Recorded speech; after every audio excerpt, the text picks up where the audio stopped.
आपल्या शनिदेवा या यूट्यूबमध्ये आपलं शेतकरी मित्रांचं हार्दिक स्वागत आहे। चॅनलवर जर सर्वप्रथम आला असेल तर चॅनल सबस्क्राईब करा आणि तो पुढील बेल आयकॉनला देखील क्लिक करायला विसरू नका। नांदेडमध्ये मान्सूनने हाहाकार माजवला आहे आणि त्यामुळे शेतकऱ्यांच्या पिकांचे अतोनात नुकसान झालेले आहे। अशा परिस्थितीत शेतकऱ्यांना प्रश्न पडला आहे की नुकसान भरपाई कशी मिळवावी। तर नुकसान भरपाई मिळवण्यासाठी शेतकऱ्यांनी आपल्या तलाठी यांच्याशी संपर्क करून शेतात पंचनामा करण्याची मागणी करावी। तसेच कृषी सहाय्यक तलाठी हे गावात येतील, शेतकऱ्यांचे पंचनामे देखील करतील। पण त्या पंचनामे केल्यानंतर याचा आपल्याला फक्त अनुदान भेटण्यापुरता लाभ होईल। अनुदान म्हणजेच नासाडी।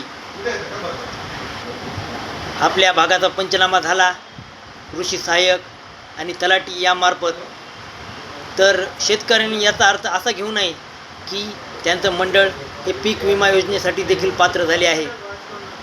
कारण मागच्या 3-4 वर्षापासून आपल्याला अनुदान मिळत आहे, पण यील्ड बेस म्हणजे जे वार्षिक अहवालाच्या आधारावर जो पीक विमा मिळतो तो पीक विमा नांदेड जिल्ह्यात लोहा तालुक्यात अजून 2-3 वर्षापासून मिळालेला नाही।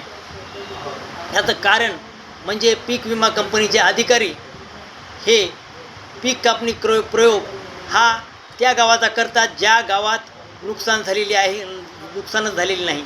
त्याच्यामुळे त्यासाठी आपल्याला म्हणजे सर्वसामान्य शेतकऱ्याला आपला हक्क मिळवण्यासाठी काय करायचं आहे, आदरणीय जिल्हाधिकारी साहेब तसेच कृषी अधिकारी साहेब, तालुका कृषी अधिकारी साहेब यांना एक लेखी अर्ज करायचा आहे की ज्या भागात पूर परिस्थिती निर्माण झालेली आहे अशाच गावातील शेतकऱ्यांच्या पिकांचा पीक कापणी प्रयोग करण्यात यावा, जेणेकरून